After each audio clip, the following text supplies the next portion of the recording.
গ্রামের শেষ প্রান্তে একটা পুরনো বাসস্ট্যান্ড। সন্ধ্যা নামলেই জায়গাটা অদ্ভুত নীরব হয়ে যায়। লোকজন বলে রাত 10টার পর নাকি এখানে শেষ একটা বাস আসে, কিন্তু সেই বাসে যারা ওঠে তারা আর ফিরে আসে না। রাহুল এসব গল্পে বিশ্বাস করত না। শহর থেকে ফিরতে ফিরতে সেদিন রাত হয়ে গেল। মোবাইলে নেট নেই, চারদিকে কুয়াশা। ঘড়িতে ঠিক 10টা বাজে হঠাৎ দূর থেকে বাসের হেডলাইট দেখা গেল। বাসটা এসে থামল। কন্ডাক্টর নামল, মুখটা অস্বাভাবিক ফ্যাকাশে। যাবেন? রাহুল মাথা নেড়ে উঠল। বাসের ভেতরে ঢুকেই তার বুক কেঁপে উঠল। সব সিট ভরা, কিন্তু কারও নড়াচড়া নেই। কেউ জানালার বাইরে তাকিয়ে, কেউ মাথা নিচু করে বসে। অদ্ভুত ব্যাপার, বাসের ভেতরে কোনো শব্দ নেই। ইঞ্জিন চললেও যেন নিঃশব্দ।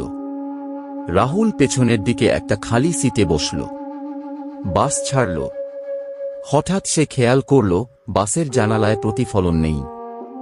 বাইরে গাছ, রাস্তা দেখা যাচ্ছে, কিন্তু ভেতরের মানুষদের ছায়া নেই। রাহুল ঘামতে শুরু করল। সে পাশে বসা এক বৃদ্ধকে ফিসফিস করে জিজ্ঞেস করল, কাকু, এই বাসটা কোথায় যায়? বৃদ্ধ ধীরে মুখ ঘোরাল।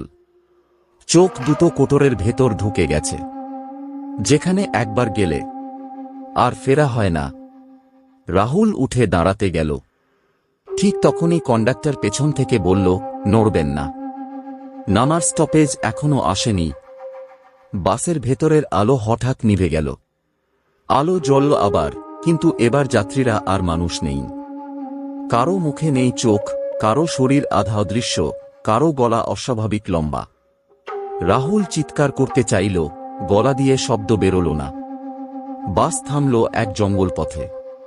কন্ডাক্টর দরজা খুলে বলল, নামুন, আপনার স্টপেজ। রাহুল দৌড়ে নামল। বাসটা সঙ্গে সঙ্গে অদৃশ্য হয়ে গেল। সে হাঁপাতে হাঁপাতে চারদিকে তাকাল। এটা তার গ্রামই, কিন্তু সব বাড়ি পোড়া, রাস্তা ভাঙা, আর বাতাসে মৃত গন্ধ। হঠাৎ সে একটা ভাঙা সাইনবোর্ড দেখল। এই গ্রামে 5 বছর আগে ভয়াবহ বাস দুর্ঘটনায় সবাই মারা গেছে। রাহুলের মাথা ঘুরে গেল। সে কাঁপা হাতে নিজের পকেট থেকে আইডি কার্ড বের করল।